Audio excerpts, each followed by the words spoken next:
Là, je vous invite à vous rendre dans le livre d'Ésaïe, le prophète Ésaïe. Et nous sommes au chapitre 14 que nous allons terminer aujourd'hui.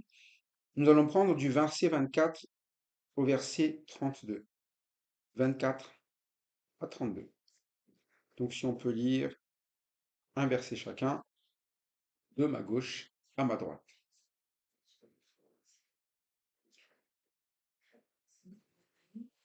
L'Éternel des armées l'a juré en disant, oui, ce que j'ai décidé arrivera, ce que j'ai résolu s'accomplira. Je briserai la Syrie dans mon pays, je le foulerai au pied sur mes montagnes, et son joug leur sera ôté, et son fardeau sera ôté de leurs épaules. Voilà la résolution prise contre toute la terre. Voilà la main étendue sur toutes les nations. L'Éternel, le maître de l'univers, a pris une décision. Qui pourrait y faire échec? Sa puissance est déployée. Qui pourrait l'écarter? Hmm, 14-28. Merci. L'année de la mort du roi Alcaïs, cet oracle faut prononcer. Ne te réjouis pas, pays de Philistin, de ce que la verge qui te frappait et brise, car de la racine du serpent sortira un bailli, et son fruit sera un dragon volant. Alors les premiers-nés des plus faibles auront de quoi se nourrir, et les pauvres pourront se reposer en toute sécurité. En revanche, je ferai mourir de faim ta racine, et ce qui restera de toi sera tué. Morte, gémisse, ville, lamente-toi, tremble, pays tout entier des Philistins, car du nord vient une fumée, et les vents de l'ennemi sont tirés. Que répondra-t-on au messager de la nation que c'est l'Éternel qui a fondé Sion et que les malheureux de son peuple y trouveront refuge?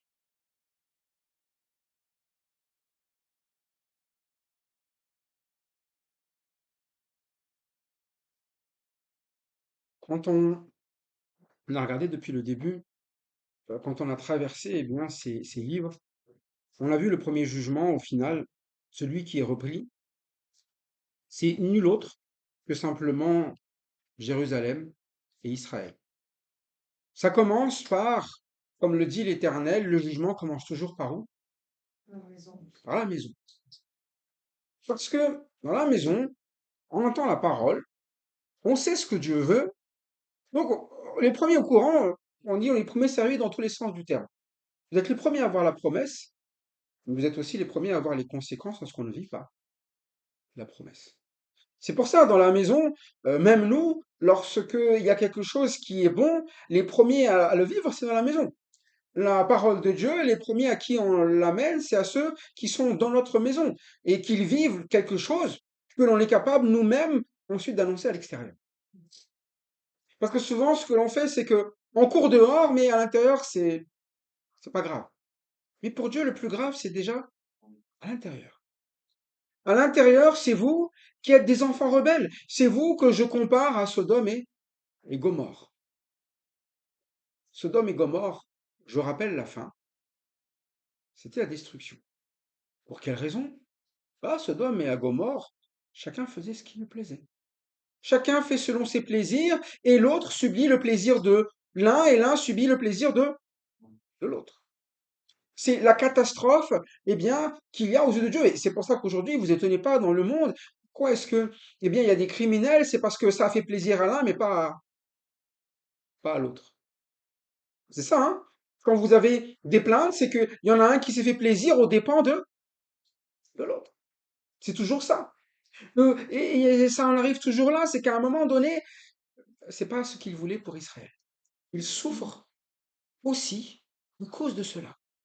Parce que dans leur rang, eh bien, au lieu de chercher à suivre l'Éternel, ils voulaient tous se faire plaisir.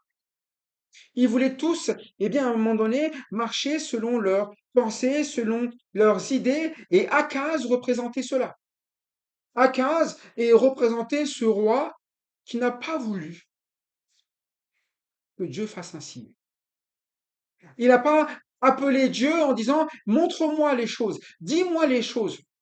Il a dit, mais je ne vais pas déranger Dieu. Vous vous rappelez, hein? Dieu lui a pourtant clairement dit, mais je vois ton problème. Je sais que tu es cerné, et si tu fais confiance dans ce que je te dis, tu subsisteras. Mais si tu ne crois pas, tu ne subsisteras pas. Et au lieu de répondre qu'il va demander quelque chose à l'Éternel lorsque Ésaïe va venir le voir, lorsque l'Éternel va lui adresser la parole, Ésaïe lui dit, demande, soit dans les lieux bas, soit dans les lieux élevés, mais demande. Le vrai problème, c'est que tu ne demandes pas. Donc, si tu ne demandes pas, on sait que tu vas faire d'une seule manière, à ta façon. Mais si tu demandes, Dieu va montrer les choses à sa façon. Et on sait qu'à un moment donné, Akaz, il a dit, je ne demanderai rien. Je ne tenterai pas l'Éternel, il dira, mais en réalité, c'est juste qu'il ne veut pas entendre la réponse de l'Éternel. Et vous savez, c'est parfois ce que l'on fait, on ne veut pas entendre la réponse de l'Éternel. C'est un peu la forme de vie de Babylone. Babylone, il ne veut pas savoir ce que demande l'Éternel. Il veut arriver à la hauteur de l'Éternel. C'est toute la différence, eh bien, entre quelqu'un qui a compris la vie de Dieu et quelqu'un qui ne le comprend pas. Quand vous avez compris la vie de Dieu, vous considérez Dieu comme Dieu. C'est-à-dire que c'est lui qui va diriger. Quand vous n'avez pas compris la vie de Dieu, vous allez vouloir la place de Dieu. C'est-à-dire diriger, contrôler toute chose, avoir tout entre les mains, chercher la force que vous pensez être la plus grande. Mais quand vous allez être selon Dieu, vous allez écouter, mais qu'est-ce que Dieu veut en fait? Et Akaz, il a dit, moi je ne demanderai rien. Je ne veux pas savoir ce que Dieu veut. Et dans sa tête, il avait déjà quoi? La Syrie est ma solution. La Syrie est le peuple de ma délivrance. Mais l'Éternel, il a dit, tu n'as pas demandé un signe, mais je donnerai moi-même un signe. À vous qui n'avez pas demandé, à vous qui n'avez pas voulu, vous qui êtes de ma maison ou pas de ma maison, c'est pourquoi le Seigneur lui-même vous donnera un signe. Et ce signe, c'est quoi? La Vierge deviendra enceinte, elle enfantera un fils, et elle lui donnera le nom d'Emmanuel, c'est-à-dire Dieu avec nous. De comprendre que l'évangile, c'est d'avoir Dieu avec soi. Si tu n'as pas Dieu dans ta vie, il n'y a pas d'évangile. Quand si Dieu met un signe, c'est parce qu'il veut que sa vie soit avec nous, qu'il soit en nous, qu'il soit au milieu de nous, parce qu'il est capable de produire quelque chose que nous sommes incapables de produire. Et Israël, c'était ça. C'est Dieu avec nous dans le sens où nous luttons avec Dieu. C'est Dieu qui va être l'Éternel des armées. Nous sommes juste, eh bien, les personnes qui va garder, qui va protéger cette vigne qu'il arrose, dont il prend soin. Et on veut que ça soit lui qui règne et qui agisse, qui combatte pour nous. Mais dès le moment où ils ont fait le choix que ça ne se passe pas comme ça, eh bien, ils vont vivre à la Babylone. Ils vont s'élever, élevés, ils vont se trouver grands, beaux, jusqu'à bien, eh bien, la suite de Babylone. Babylone est une ville qui est faite pour être quoi? Autant Jérusalem est une ville qui est faite, eh bien, pour, au fur et à mesure, devenir de plus en plus solide et grande. Vous savez, au ciel, comment s'appelle la ville qui est au ciel? On l'appelle comment aussi? La Jérusalem céleste. Le lieu où, à un moment donné, au ciel, elle est comment? Elle est inébranlable, cette ville. Plus rien ne l'a touchée, mais Babylone, elle a été grande. Mais cette ville, elle est destinée à quoi, par contre? Son nom au ciel, on va l'entendre, ce nom? Elle disparaîtra au séjour des... Elle disparaîtra. Et c'est ça, souvent, quand on confie notre vie dans la manière de faire de Babylone, on connaît déjà le chemin. C'est pour ça que, vous savez, Dieu, il avertit, je connais le chemin que vous prenez. Vous savez, c'est toujours ça dans sa parole. Quand il nous parle, nous, on ne veut pas écouter parce qu'on ne veut pas qu'il nous dise la réalité de la situation. Vous savez, c'est un peu comme si vous avez un compte bancaire, vous savez que c'est compliqué et vous n'avez pas du tout envie de le consulter parce que si vous le consultez, vous allez voir que c'est compliqué. Du coup, vous pensez que quand vous ne le regardez pas, ça va.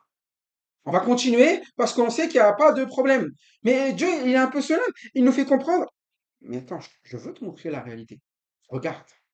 Et regarde la misère dans laquelle tu es. Pourquoi? Parce que c'est dans la misère que tu vas crier, hein, à moi. Là où tu es dans les ténèbres, si tu sais que tu es dans les ténèbres, c'est là que tu vas chercher la lumière.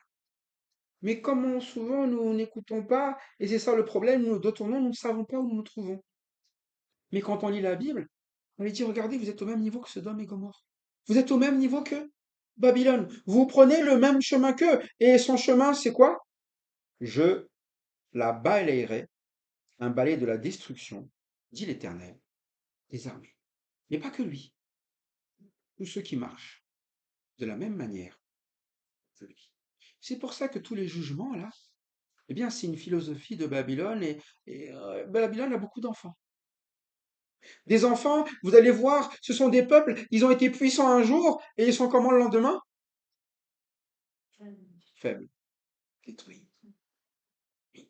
Vous avez regardé tous les peuples puissants ont changé. Vous connaissez, tout le monde connaît Alexandre le Grand. Alexandre le Grand était quoi? Il était de quel, vous savez pas? Alexandre, tous les grands peuples là, vous connaissez le peuple grec, c'était un peuple puissant. Maintenant, la Grèce, c'est pas la puissance que vous pensez. Rome était puissante, les Romains. Maintenant, c'est dans l'Europe un des pays les plus pauvres même parfois. Les gens ils se disent, mais bon, tu sais, il n'y a pas beaucoup, c'est pas comme dans l'Allemagne, c'est pas. Mais les puissances changent. Là, on se dit aujourd'hui, waouh, incroyable puissance, les États-Unis, c'est en train de basculer. Maintenant, c'est la Chine. Aujourd'hui, c'est la Chine, demain, ça sera. Ça change tout le temps. Et nous, on est comme ça, on essaie de s'abriter sur des choses où on le sait très bien, ça va tout le temps quoi? Changer. Mais Éternel n'a jamais changé, lui. Il est toujours puissant au-dessus de tout. Et lui, il a dit, il y a des choses qui ne changeront pas. Qu'est-ce qui ne changeront pas? L'Éternel, verset 24, des armées l'a juré en disant, oui, ce que j'ai décidé arrivera, ce que j'ai résolu s'accomplira. Ça veut dire que vous qui entendez, vous êtes au courant de ce qui va se passer. D'avance, tout vous a été indiqué. Ça va s'accomplir, comme ça c'est toujours accompli. Tout ce qui est annoncé sur ces pays que l'on va voir, ça s'est passé. Ce sont des pays qui ont disparu sous leur propre guerre. Certains sont des ruines. Aujourd'hui, comment on sait que ce sont des ruines? Le monde témoigne que ce sont des ruines. Pourquoi? Le seul endroit où vous allez voir l'histoire de ces pays, c'est où? Dans l'histoire et dans les musées. C'est des endroits où on fouille des quoi? Des ruines. C'est même devenu ça. C'est un spectacle, la ruine. Et les gens sont là. Des ruines incroyables. Oui, ce sont des quoi quand même? Des ruines. Et des ruines, ça vaut quoi? Moi, c'est pour ça que j'ai dit, hein, le fait qu'on avait un voyage à Rome, c'est vrai qu'on dit toujours, ah, Rome, magnifique et tout, mais moi, je vais à Rome, je vois qu'une chose, hein, un empire qui a été quoi? Ruiné. Mais c'est beau à regarder parce que nous disons, c'est agréable aux yeux, mais vous vous rendez compte quand même que si c'est dans cet état-là, c'est que ça a été une catastrophe, ce qui s'est passé là. Des choses ont été détruites, des choses ont été supprimées. C'est le témoignage que, à un moment donné, lorsque l'on veut avancer sans Dieu, Dieu dit une chose, hein, quand je le déclare, ça va quoi? Donc il déclare des choses pour notre vie. Il dit à un moment donné, pour Israël, c'est que si il ne se confie pas en l'Emmanuel, en l'Éternel, si il n'accepte pas, eh bien, ce conseiller admirable, s'il n'accepte pas, eh bien, ce Dieu puissant, s'il n'accepte pas cette vie qui est la paix sur le trône de David, il ne peut y avoir que des catastrophes dans notre vie. Mais ça signifie quoi? Ben, ça signifie qu'à un moment donné, là où Israël devait être la lumière des nations, lorsqu'elle ne suit pas l'Éternel, eh ben, peut être tout le contraire. Elle peut être même celle, eh bien, qui ne va plus amener le témoignage auprès des nations. Lorsqu'elle va appeler la Syrie, au final, ça va amener la Syrie à quoi? Quand l'Éternel a dit, quand j'ai décidé, ça arrivera. Ce que j'ai résolu, ça s'accomplira. L'Assyrien, dans mon pays, qu'est-ce que je vais lui faire maintenant? Mise en pièces. Je vais le mettre en pièces. Mais c'est un peu la faute d'Israël, hein. Qui a demandé à ce que les Assyriens viennent là? C'est Israël. Ils ont dit à un moment donné, nous on a besoin de la Syrie pour combattre, mais Dieu il va toujours nous montrer, si tu t'appuies sur cela, moi je vais briser cela. Je vais le briser pour que tu comprennes qu'à chaque fois, ça ne sert à rien de s'appuyer sur des choses éphémères. Donc parfois c'est cela. Nous, en voulant eh bien nous en remettre à d'autres choses, ça va amener l'Éternel à devoir agir pour nous montrer que ce n'est pas la manière de faire. Et on va encore plus quoi? Souffrir aussi faire souffrir. Parfois, on a l'impression de mettre en avant des gens, vous savez. C'est comme quand vous voulez absolument louer une personne, flatter une personne, la mettre en avant pour obtenir quelque chose. En fait, vous êtes en train de perdre la personne. Vous êtes en train de l'amener à quoi? À s'en leur cueillir. À croire qu'il est plus grand, plus fort, plus haut. Mais du coup, lui-même, il ne criera plus à Dieu. C'est ce que nous faisons. Nous amenons les autres à les élever pour qu'au final, on les mette même à l'égal de notre Dieu. J'appuie toute ma vie sur toi. Mais vous savez qu'on fait ça parfois. Dans notre vie, on dit, mais tu sais, moi, je ne peux pas vivre sans toi. Dès le moment où on dit ça, c'est qu'on considère cette personne comme l'égale de qui? De Dieu. Parce que Dieu ne nous a jamais dit qu'on ne pouvait pas vivre sans quelqu'un.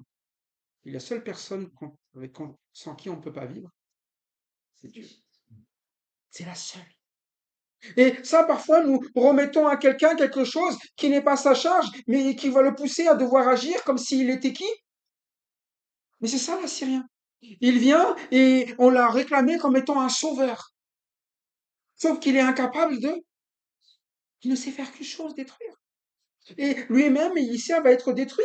Je la foulerai aux pieds sur mes montagnes et son joug leur sera ôté. Et son fardeau sera ôté de leurs épaules. Ils perdent. Et c'est ça la réalité. Parfois, nous n'acceptons pas plutôt qu'il faut amener les gens à quoi? À comprendre que nous avons tous besoin de quoi? De Dieu. Autant toi, Syrien, que moi. Et c'est parce que nous suivons Dieu que nous allons être sauvés, que nous allons pouvoir être relevés.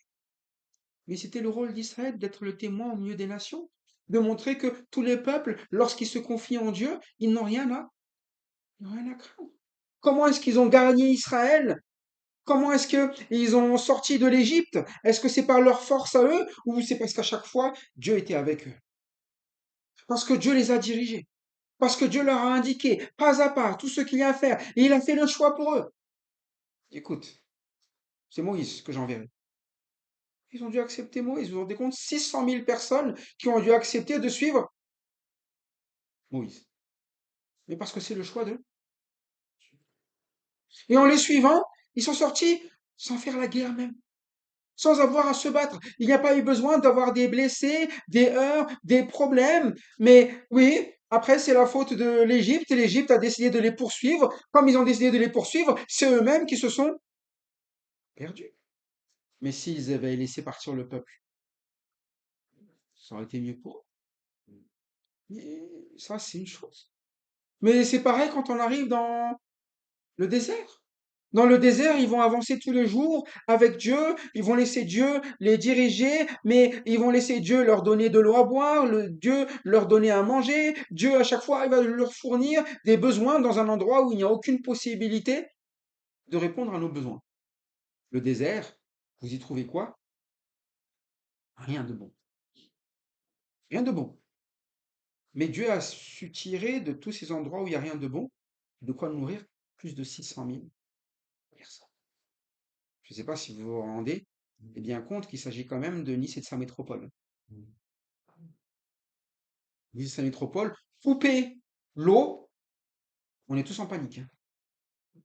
Couper les arrivées d'eau, on est en panique. Mais vous voyez, à un moment donné, il y a tout un peuple qui a compris qu'à un moment donné, il fallait faire confiance à chaque fois à Dieu et attendre la manière de faire de Dieu. 600 000 personnes qui murmuraient, mais qui suivaient. Et à un moment donné, quand ils sont arrivés, comme vous le savez, en Israël, enfin à Canaan, quand ils ont envoyé des espions, c'est là que les problèmes ont commencé. Là. Ils commençaient à avoir peur encore. Pourtant, ils viennent de sortir de tous les pires problèmes et de l'impossible. Et c'est pour ça qu'on parle de la maison. Vous savez ce que vous avez vécu? Vous avez été sauvé, vous avez été délivré, vous avez une garantie, vous avez un pays qui va vous accueillir, mais vous êtes encore effrayé.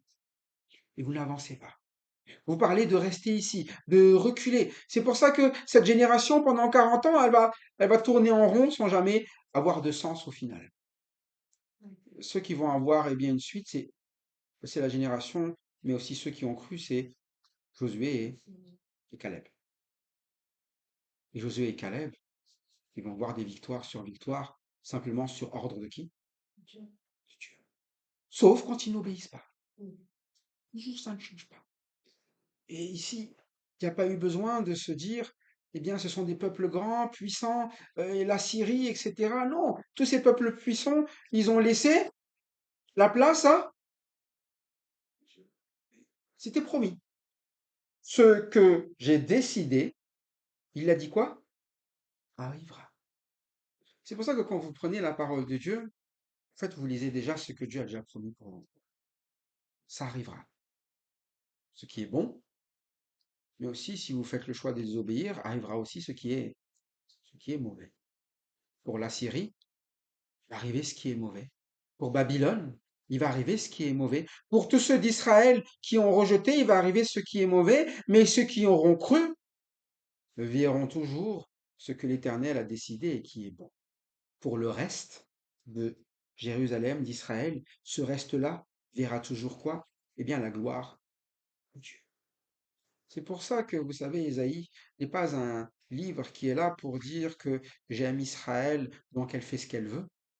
Il dit, j'aime Israël. Donc, il faut qu'elle apprenne à faire ce que je dis.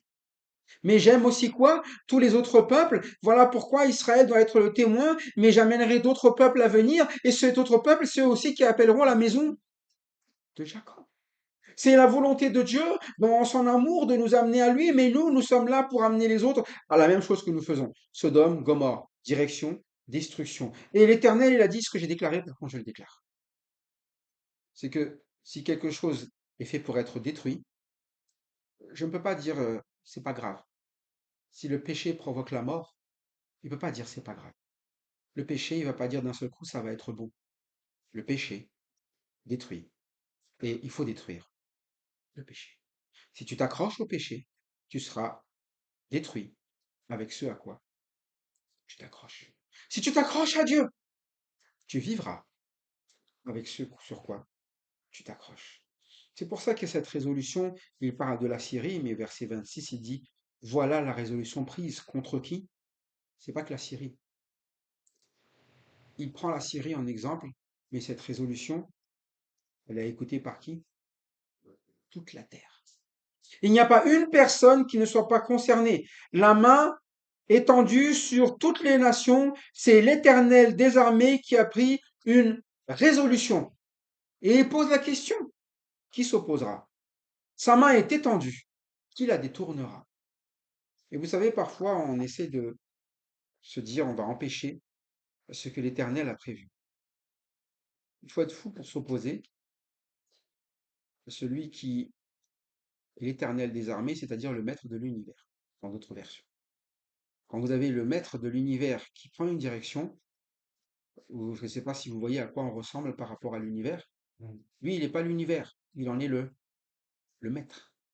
Ça veut dire qu'à un moment donné, nous sommes tellement microscopiques qu'on pourrait même se demander, mais en quoi il s'est intéressé à nous? Pourquoi il a étendu sa main? Pourquoi il s'adresse à nous? Pourquoi il veut nous sauver? Mais nous, au lieu de prendre cela comme étant une main de salut, nous prenons, eh bien, cette main et, vous savez, comme les animaux que vous essayez de nourrir et qui se mettent à quoi? La main. Mordre la main. On est comme ça. Dieu, il appelle, eh bien, les peuples à se repentir, à se tourner, à venir vers lui, et tous les peuples font quoi? Ils mordent la main. Même le peuple qui a vu la délivrance, il mord la main. Mais c'est parfois ce qu'on est en tant que chrétien, nous mordons la main de celui qui nous... Comment on dit ça? On mord la main de celui qui nous nourrit. On devient mauvais, méchant avec celui qui prend soin de nous, qui prend le temps de, eh bien, d'être là pour veiller si tout va bien, qui prend le temps de nous nourrir, de nous soigner. Et c'est ça l'Éternel ce qu'il fait. C'est pour ça que nous imitons la même chose, parce que nous voyons tellement c'est bon pour nous, nous prenons soin, et lui, il nous nourrit. Et souvent, on râle sur ses décisions. Pourquoi c'est moi qui dois faire ça?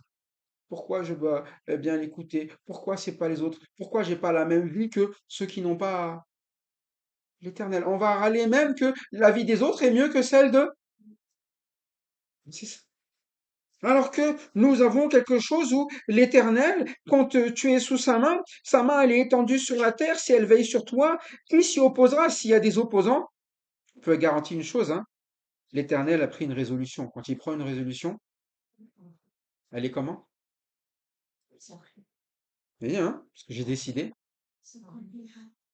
Donc à un moment donné, si tu t'opposes à lui, il a décidé aussi que celui qui s'oppose, c'est ce qu'on appelle être orgueilleux. L'orgueil précède toujours une chose, hein, c'est une décision, hein. Ça ne changera jamais. Il n'y a pas de moment où vous allez dire, Seigneur, je sais que il y a cet orgueil qui est là, mais si tu peux le laisser, c'est pas grave, mais je te suis. Ça marche pas. Je veux être le plus grand, le plus fort, je veux être le génie, je veux être au-dessus, etc. Mais je te suis comme ça.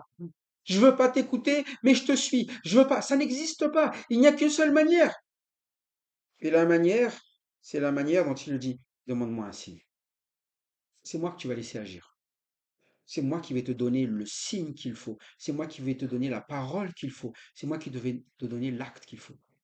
C'est pour ça que dans l'Église, il a vraiment fait le soin d'envoyer des messagers, et c'est ce qu'ont fait tous les apôtres pour désigner réellement ce que veut Dieu.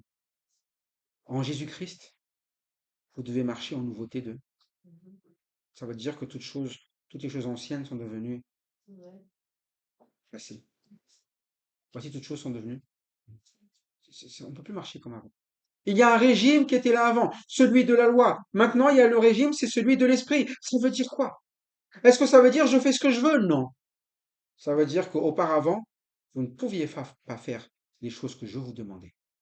Maintenant, vous êtes libre de les faire. Vous êtes libre de vivre la vie selon Dieu. Et c'est ça en Jésus-Christ. Il y a une liberté, une nouveauté de vie, mais si vous ne faites pas cela, vous êtes sûr de vivre les mêmes choses que quand? Avant. Et vous l'avez vu, hein? Akaz, c'était un roi de Juda. Et nous, on se dit, bah, écoute, c'est un roi de Juda. Comme c'est un roi, il est bénéficiaire, eh bien, de ce que le roi mérite et fait. Mais c'est quelqu'un qui va pas du tout être comme le roi que Dieu voulait, c'est-à-dire selon David. C'est un roi qui va vendre les choses, eh bien, du temple. C'est un roi qui va même ramener des idoles de l'extérieur. C'est un roi qui est un roi où tout est catastrophe, mais malgré cela, Dieu ne l'a pas laissé être vaincu par les Philistins. Pas encore. À un moment donné, on sait qu'auparavant, il a reçu des victoires, ce que l'Éternel lui a indiqué comment mener les guerres. On l'a vu au chapitre 7. Et c'est ça, parfois, vous savez, quand l'Éternel décide quelque chose, il le décide. Peu importe la personne aussi. On se dirait, mais il ne mérite pas d'être roi, ce Akaz. Pourquoi Dieu ne s'en est pas débarrassé plus tôt? Mais de Akaz va sortir un autre roi. Il s'appelle comment? Je sais. Jotham, il était avant Akaz. Après Akaz, il y a Ézéchias.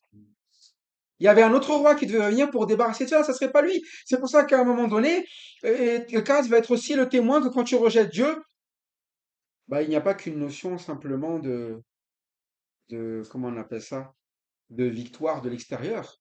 Mais comment ça se passait chez Akaz? Vous vous rappelez de ce que faisait Akaz? Qu'est-ce qu'il faisait? Non, vous vous souvenez pas? Il sacrifiait même ses enfants. Ézéchias, c'est un de... Ça veut dire qu'Ézéchias, il a vu partir de ses frères, hein. Nous, on ne sait pas ce qui se passe dans les maisons parfois. Ézéchias, quand il est sorti de là, il n'a pas dit je vais suivre Akaz, hein. Il a dit quoi? On va changer de façon de faire. Parce que il y a des choses de l'extérieur, ça se voit pas. Oh, oui, peut-être qu'il a des victoires à Akaz parce qu'il a battu les Philistins. Mais le vrai problème, c'est que ça commence dans la maison. Il ne s'en est pas occupé. Il a même sacrifié ses propres enfants. Et il les a pas emmenés là où on aurait même dû emmener le peuple. C'est pour ça que moi je dis toujours, notre famille, on les amène là où c'est bon, on les sacrifie. Parfois les gens ils se disent, oh c'est bon, moi je vais aller à l'église, mais mes enfants je les laisse là parce que c'est pas la peine pour eux, c'est pour moi. Mais c'est un sacrifice, hein. Vous leur permettez pas d'entendre la parole de Dieu, hein. Vous trouvez que c'est bon pour vous et pour vos enfants, vous dites que Moi, je dis une chose, hein, vous êtes chez moi, vous vivez la même chose que tout le monde dans... Et ma maison, c'est pareil.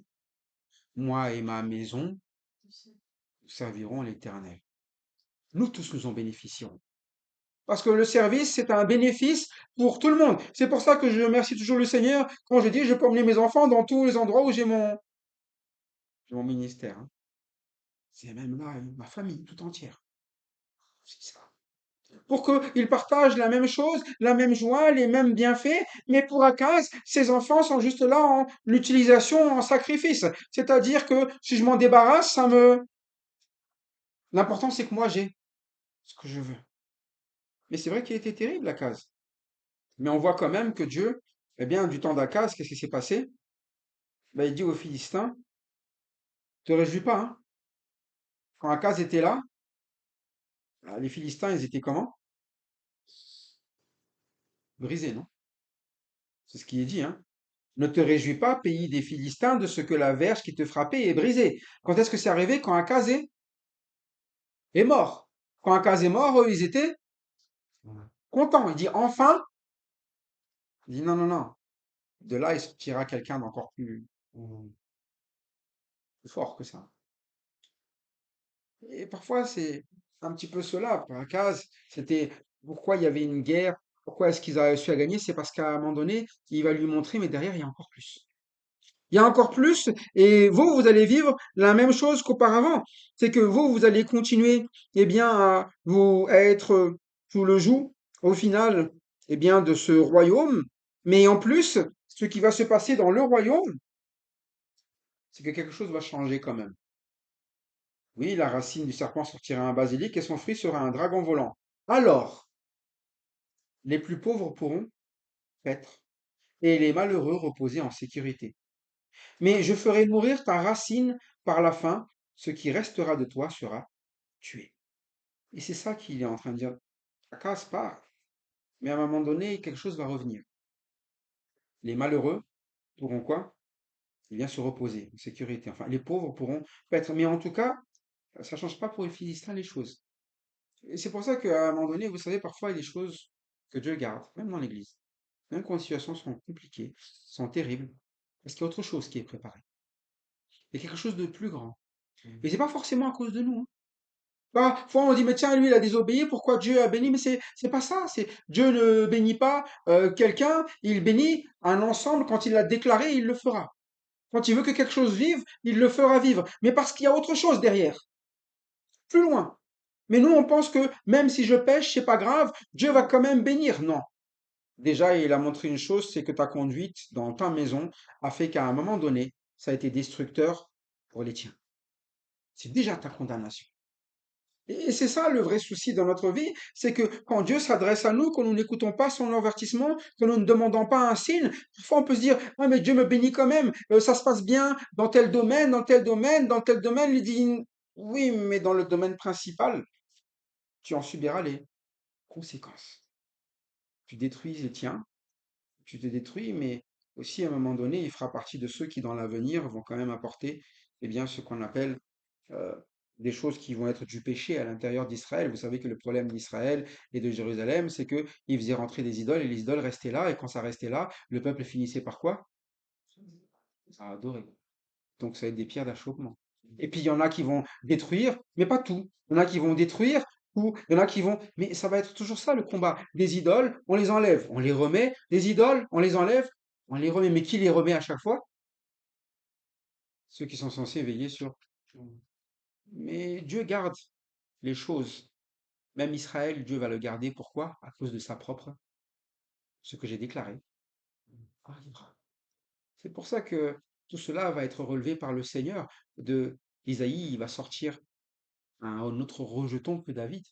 Pourtant, toutes ces générations de rois qu'on a vus, il y a eu des bons, mais il y a eu beaucoup de... Vous savez, le fils de Ézéchias va pas être mieux, hein, derrière, hein. On aura un Manassé aussi au pouvoir. On aura des rois qui sont encore pires parfois que les... Mais c'est pour ça qu'on a ce côté, vous savez, Dieu, il déclare une chose. Ceux qui font le mal, ok, ils seront élevés à un moment donné. Mais vous savez, plus on est élevé dans une vie qu'on retire son Dieu, plus la fin, elle est rude.